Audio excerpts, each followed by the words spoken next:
Hey, I'm Ethan Hutchins with the Broken Arrow Police Department here with episode 4 of Bapd On Air. I'm joined today with Major Stephen Garrett and Officer Mike Golden. Thank you guys for being here today. Yeah, thanks for having us. Thanks for having us. So we have a lot to talk about, a lot of things in patrol specifically, but I wanted to start out first with the two of you introducing yourself, telling our Broken Arrow citizens more about you guys and how you came to Broken Arrow Police Department and how long you've been here. So Major, we'll start with you.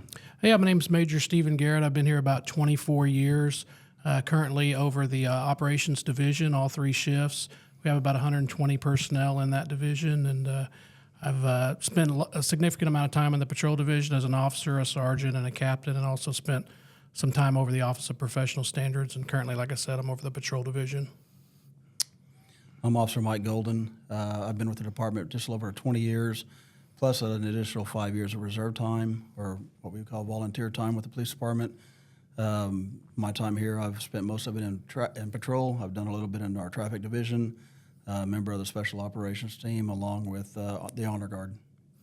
Well, thank you guys again for talking about what we're going to talk about today, because a lot of officers here work in patrol. The majority of our department works in patrol, so there's a lot of things that I want to kind of explain to our citizens about what's going on patrol. The biggest one is our new expired tag directed enforcement that's going to begin here pretty soon. There's many things that we've done to educate the public about this, but I wanted to start with you, Major Garrett, to explain what this is and kind of what we've done to educate the public. Yeah, absolutely. We started receiving a significant amount of complaints from citizens and others within the city. Reference expired tags, something that we really noticed as we delved into that. We recognized that we recently had a law change in 2024 where the tags used to, you would get a temporary tag and you had 30 or 60 days to get that tag taken care of. Now you actually get a temporary tag and then the state will send you a permanent tag. And when you get that permanent tag in that first 10-day window, you put that on the car. Now, you don't have to pay the taxes at that time. You just have to put it on the car. Mm-hmm. You then have 60 days from your original date of purchase to actually pay the tags and the fees associated with that. So what we wanted to do was educate the public, help work collaboratively with the dealerships, put out a public service announcement, and then start some directed enforcement in May of 2025 to actually address that issue. Because what we notice is a lot of times, expired tags can reveal other crimes that are going on, but additionally, we want to make sure that people are legal on the roadways, but they also have the information to make sure that they're following the law correctly. And Mike, you work the streets daily. How often do you see that as an issue, expired tags? Definitely since the first of the year, most of my citations have come from expired tags, and not just from the paper tags, but from individuals not realizing their tag has been expired or just outright neglecting to get their tag. Mm-hmm. Just this afternoon, I stopped an individual that their tag expired in August of last year. Mm. So, and in addition to that, most people don't realize that the law states that if you don't get your tag and it's expired for more than 90 days, by law, we are supposed to impound the vehicle.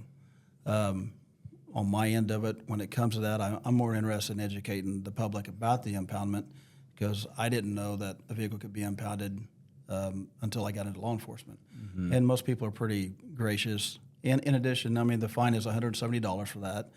If they get their tag updated before their court date, they reduce it down to court cost. So in all actuality, you're looking at about a $60 fine. Some can view it as a savings, but we try not to impound if we don't have to, and kind of help the public out and educate them on the laws when it comes to the tags. So we have the PSA. We've done a message in the water bill. Yeah. When does the enforcement begin? So I'm not going to say that we're not going to stop you if you don't have an expired tag right now. What we're doing in May is directed enforcement, placing an emphasis on that specific issue. One of the things I noticed on our PSA, which is on a lot of our social media, some people were saying, well, we used to have 30 days or we used to have 60 days, now we only have 10. I might make sure everybody knows you don't only have 10 days to pay the fines and the fees or the taxes on the vehicle. You have 10 days to get the permanent tag on the vehicle, but you still have 60 days before you actually have to fully register it with the tag agency through the state of Oklahoma and pay those taxes on the vehicle. So you have to have the permanent tag on in 10 days, but you don't have to pay the taxes and the other fees associated for 60 days. So you actually have longer than we used to only have 30 days. So I want to make sure everybody knows that. Well, thank you for bringing up that as well. And the topic is very on top of mind for folks. So I'm glad that we've done that. And for those who haven't seen the video, it is, like you mentioned, on social media. So we do encourage those listening to this to watch that and educate themselves on that so they can be prepared. Absolutely. So we have Mike in the studio today about patrol topics and other such things. But also there's a really cool thing that you did recently, which was a grappler deployment. And we're going to use video from TPD. They have a dash cam that caught this, and they shared that with us graciously. And so we're going to use that in this podcast. But can you take me back to that day? I believe it was March 6th when this happened, and just what happened, what the call was, and what ended up happening in the end. Well, the Tulsa Police Department was in pursuit of a vehicle that was, the driver was accused of pointing a firearm at a young lady, along with conducting 2 hit and runs. They entered our city. They asked for our assistance. Luckily, our chief happened to be in the right place at the right time and joined in on the pursuit as it entered the 𝐁𝐀𝐏𝐃 corridor. They've continued on southbound. I personally was on the south end of town. I am the only officer as of right now that's equipped with the grappler on day shift, and they utilize me as often as I can to at least get me into a position if it's needed, then we can deploy it. The pursuit proceeded down Elm Place towards Houston. I was coming from Washington and Elm, or Tulsa terms 91st and Elm, and intercepted it at probably the 900 block south of Elm Place. Turned around on the vehicle, looking at the dash cam myself from the Tulsa Police Department's dash cam. The officer that was the first car in the pursuit did a very good job of acknowledging that there was a grappler involved, even though their dispatch did tell them, and directing his other officers to back off, get into a certain lane, and let me have the right-of-way. As I approached the vehicle, I initiated the grappler, turned it on, and the front arms fell down, exposing the net. And based on our training, set my car up as I was getting ready to deploy it. And the driver appeared to realize something was going on, not for sure. So he started driving a little erratic, taking evasive maneuvers to keep me from grabbing him. And we continued on probably for maybe less than a quarter mile. And when he gave me what I was looking for, I rolled up underneath his tire and was able to slow him down and bring him to a safe stop.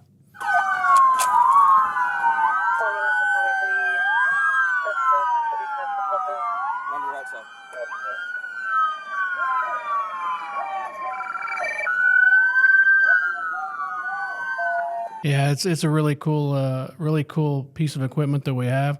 I want to note also, this was our first successful grappler deployment since we've had them, and I'm glad Mike was able to do that. But yeah, it's a really cool piece of equipment. I don't know if we've kind of explained to the public about it, but it's kind of, you deploy it down, and then it has a net that actually grabs one of the rear wheels and stops the vehicle.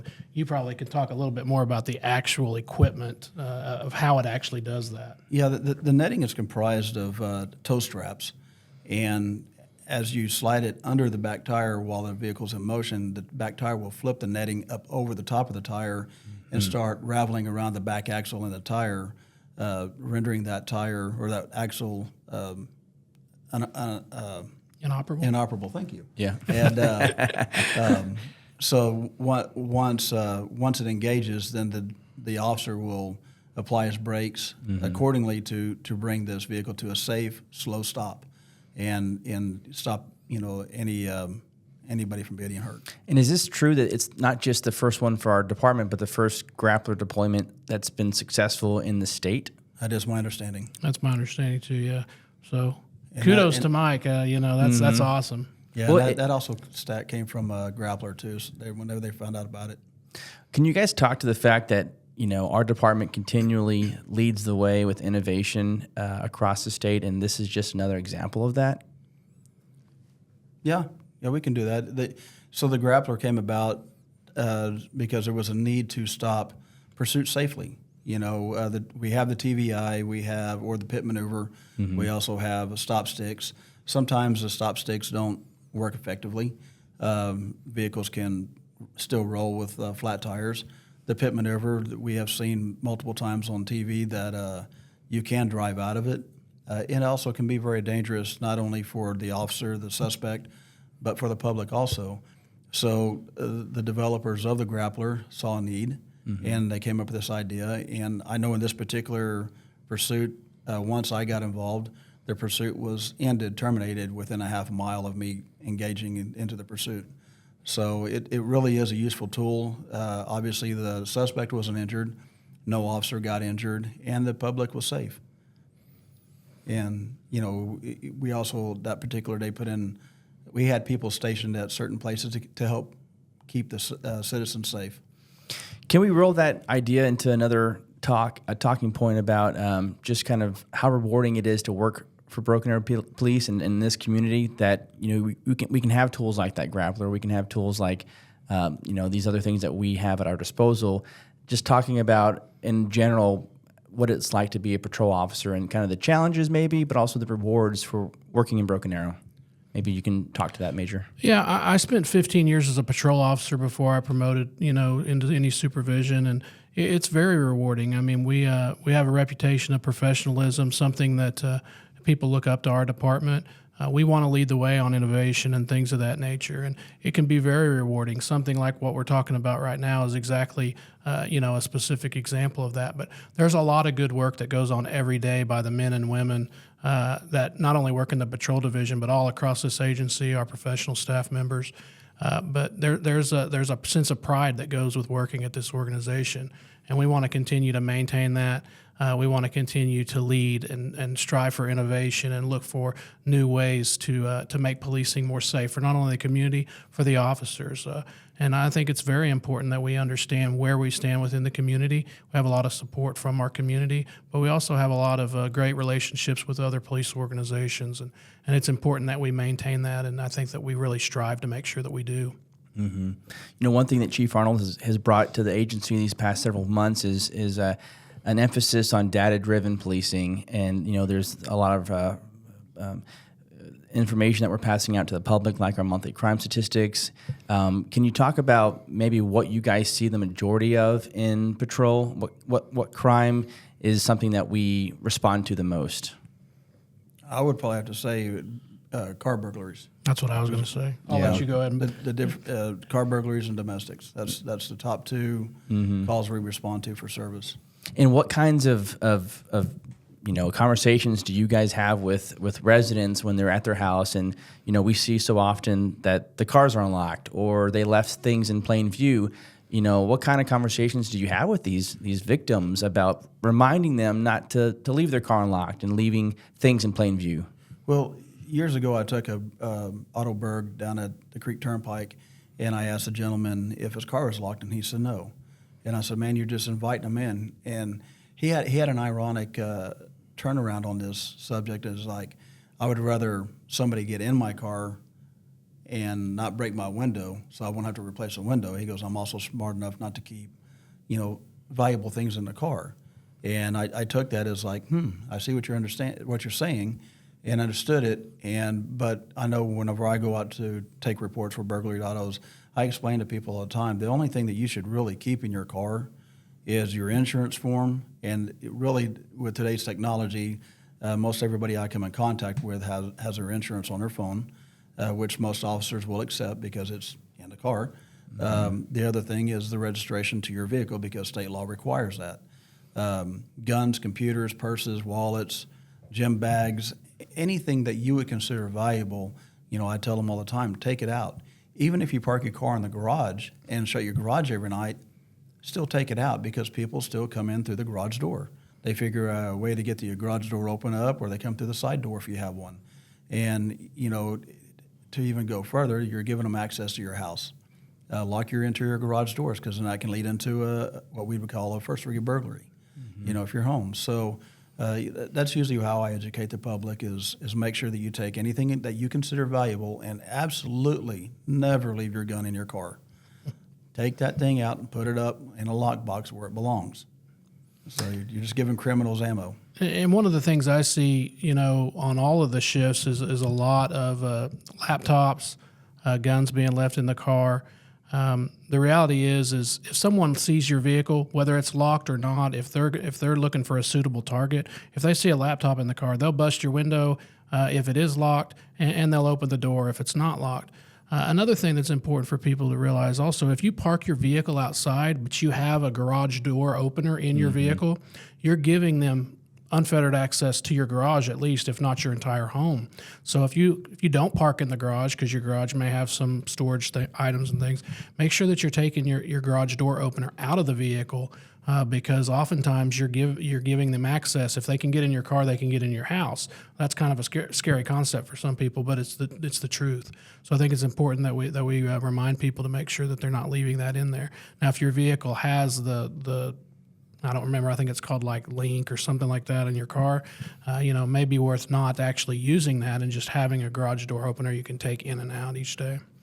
I know one thing I also want us to highlight too, given this opportunity, is our crisis response team, which has been a huge success for patrol, because it's allowing these two teams to take calls that officers aren't having to do, and they have a specialized co-responder. Can you talk about the crisis response team? Yeah, absolutely. When I took over the patrol division in 2023, I was tasked with addressing some of the mental health issues we have within the city. It's a nationwide epidemic.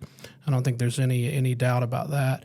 And I worked collaboratively with the fire department, and we came up with a crisis response team for the police department. They have a Care Link program over at the FD. And our crisis response team pairs a police officer with a mental health individual from Grand Mental Health. So we have a team on day shift that works 7 a.m. to 5 p.m. Monday through Thursday. And then on evening shift, the same days, they work 3 p.m. to 1 a.m. And, I'll tell you, they're worth their weight in gold. We see a lot of things on our summary sheets that involve what the crisis response team does, and it's a lot of work, and they really are passionate about it. One thing I also want to bring up is the fact that we have car seat checks the first Thursday every month, and seatbelt safety is a big thing too.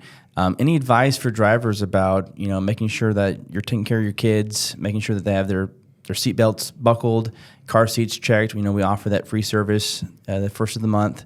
Anything you guys can provide advice on in regards to those two topics? I would say definitely utilize the free service. You want to make sure that your child is properly restrained in that car. Face it. I think it's under 2 or under 1, rear facing. You just want to make sure that your child is protected in the event there is a collision. Proper placement of the car seat, and definitely the right fitment. Yeah, I was looking at some statistics online, I think just yesterday, and it said that 50% of all fatality collisions in the United States, 50% of those fatalities, they were not using a seatbelt. So everyone should use a seatbelt. One good thing is that actually occupancy rates for seatbelt use is at about 91% right now. So that's good. Within our community, I think we're right there. I think last time we checked, we were right around there. It's been a while. But 9 out of 10 people use it, but it's very important that you use your seatbelt, because, again, half of the people are not restrained that are killed in car wrecks. So. Every time we bring tours into the building to learn more about the department, one of the key conversations we have is how many officers are on patrol at one time, and really what the shifts look like. Can you give some insight to explain to our citizens, how many shifts we have, what the normal average of officers is on each shift, and maybe even talk about kind of beats and where all they're patrolling? Yeah, so we have 8 beats within the city. We have about 120 officers in patrol. Now, that includes the sergeants. Day shift also has the traffic unit. On any given day, you may have, 13 to 15 officers assigned to field those 8 beats. You might have some traffic officers, but we have 3 shifts, day shift, evening shift, midnight shift, and we're actually looking at implementing a 4th shift in July, well, actually, it'll be in August, where you'll have officers working from noon to 10 p.m. to kind of bolster our patrol staffing during those busiest times, which are really from about noon to 10 p.m. So you'll have another 5 to 7 officers that can come in and help with the call load as it comes up into the afternoon and evening hours. So, and you probably can talk a little bit more about fielding calls and things of that nature as you, work throughout day shift. Yeah, we'd say relatively busy with calls on day shift. In addition to that, we're driving at our neighborhoods, making sure that the houses are safe while people are at work. Weekends, days and weekends. We're also, monitoring our businesses, doing business checks, things like that. So, a patrolman throughout the day can stay relatively busy, along with doing some traffic enforcement. And, obviously going into the Quick Trip to get your frosty beverage and meeting the public. Because Thank you, Quick Trip. Yeah. Thank you. One of the best resources for intel is talking to the citizens within your beat. They have no problem telling you what's going on, whether it's from a car that's been parked for more than 24 hours or from seeing recent burglary trends. So in addition to the police department doing their data collecting per reports, not every burglary or incident is reported to the police department. So they still will come out and they'll flag you down and they'll talk to you and give you everything you need as far as what's going on in the world and their neighborhood. What is the best thing about being a patrol officer? Because you guys are the boots on the ground. You have the biggest division within the department. Chief Arnold always talks about patrol being the heart of the department. What is it like just being a patrol officer, and what's the best part of that? For me, I think it just, obviously you're going to get the generic question of, I became a police officer to help people, but that's generally true. We're here to help. I do enjoy the initial investigations, hopefully completing a report that the detectives can get and may have to do very little to complete their investigation and to effect an arrest. It's just things like that, just helping people out, making people smile, because it doesn't matter what the call is. If you're being called at their house, it's the worst day for that person. And when you walk in with a smile on your face and, hey, I'm here to help you, for me, it is very gratifying. And the support that you guys receive, too, from our community is huge. Absolutely. Every time we go into a come and go, a restaurant, a Quick Trip, people are always coming up and saying, thank you for your service. We really appreciate what you guys do for this community. And that helps out because, at the end of the day, some people can look at it and say, I don't know how you do what you do. Yeah, I don't even want to know what you see or what you saw in the past. And they're absolutely right to that. So to hear citizens come up and give their gratitude to us is nice. It makes us feel like we definitely have the support of our community. Mm-hmm. And for you, being able to lead that division and to see the great things that they're doing, in our community, how gratifying is that for you? Very, very gratifying. I read every summary sheet that's completed at the end of every shift, 3 days a week or 3 shifts a day. It'll be 4 shifts a day probably before long. And I see the work that they're doing. And I think one thing for patrol officers, too, is you kind of have a lot of freedom on what you want to do throughout the day. If an officer wants to go out and they like to enforce traffic, they can do that. If they want to, stop drunk driving, they can go out and place an emphasis on that. If they want to patrol through their neighborhoods and look for, auto burglars, because that can be a significant issue. So you have a lot of choice of what you do on your downtime. Now, a lot of it can be call-driven also. But that's one thing that's real gratifying for officers, too, is that you can pick and choose some of the things that you really like to enforce. Or, some people just like to go to some of the community events and stop by a school at the end of the day while they're letting out. And I think it gives officers a lot of freedom to be able to do that and still interact with the community in a multitude of ways. And, kind of to close out this discussion, challenges, what challenges does this industry face, does our department face, or anything that we have maybe down the road that we're trying to implement that, might be a challenge in innovating? Well, we ask a lot of our police officers, and that's okay, but we have to remember that they're humans too. Officer wellness is a big thing for me. I want to make sure that our officers have access to services, the things that they see on a daily basis. I know throughout my career I've seen things myself, and I know they all see those things also. We want to make sure that that officer wellness is at the top of our priorities, because if our officers aren't well, then they can't go out and serve you properly, and that's why it's important. So that's one of the main things that I think on the horizon I really want to place an emphasis on throughout our agency. We have a lot of things in place to actually address that, but you can always do more, and that's kind of what comes to mind when you talk about challenges is officer wellness. And I don't want to go into some of the more grim details about that, but definitely it's something that we need to be mindful of, because sometimes officers struggle too. Sometimes we have bad days. One of the things that I tell people sometimes is we're only human, just like everybody else, and it's important that we all realize that. And gratefully, we have two good programs, our peer support team and first responder support services, which is in place that helps out with that very thing. Yeah, absolutely. I just had a meeting with First Responder Support Services a couple of weeks ago with their director, and we kind of talked about, hey, what do we want to do moving forward to make sure that we're providing access to any services for our officers, from the beginning once they get into the academy, and it's really important that we do that, because if we're well, then we can go out and serve the community well. And I think it's really something that's at the tip of the spear for me on the things that I see are challenges for the agency and policing as a whole. Mm-hmm.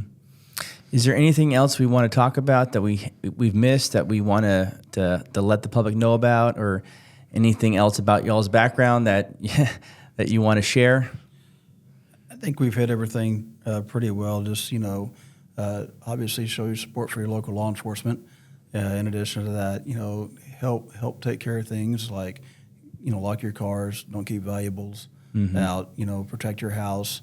If anything at night, do a sweep around the house, inside the house, make sure everything is safe. If you have any problems, give us a call. If you see something, call us. As I tell people all the time, we're here 24 hours a day.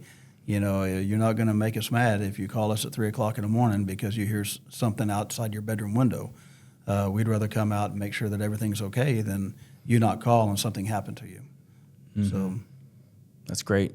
Anything else? Yeah, I like to see something, say something. We've all heard that, and it rings true. A lot of what we do, a lot of crimes that are uncovered, especially those that are uncovered during the commission of those crimes, occur because an alert citizen saw something and said something. Sometimes on the other side of the coin is someone will say, well, I heard a loud noise, but, I just went back to sleep. Or, hey, if you get woke up in the middle of the night and you're hearing something that seems abnormal, go ahead and give us a call. We're not asleep, Art. We have dispatchers 24 hours a day. We will certainly come out and check it out. And if it's nothing, it's nothing. But we'd rather know so we can come out and actually check it out when it's going on, because it may uncover a crime that's actually occurring at that time. So, those are things that are really important. And sometimes people will say things like, oh, I didn't want to bother him. You're not bothering us. This is what we do. So we want to come out and we want to address things as they arise, and that's what keeps our community safe, is being proactive and doing those things.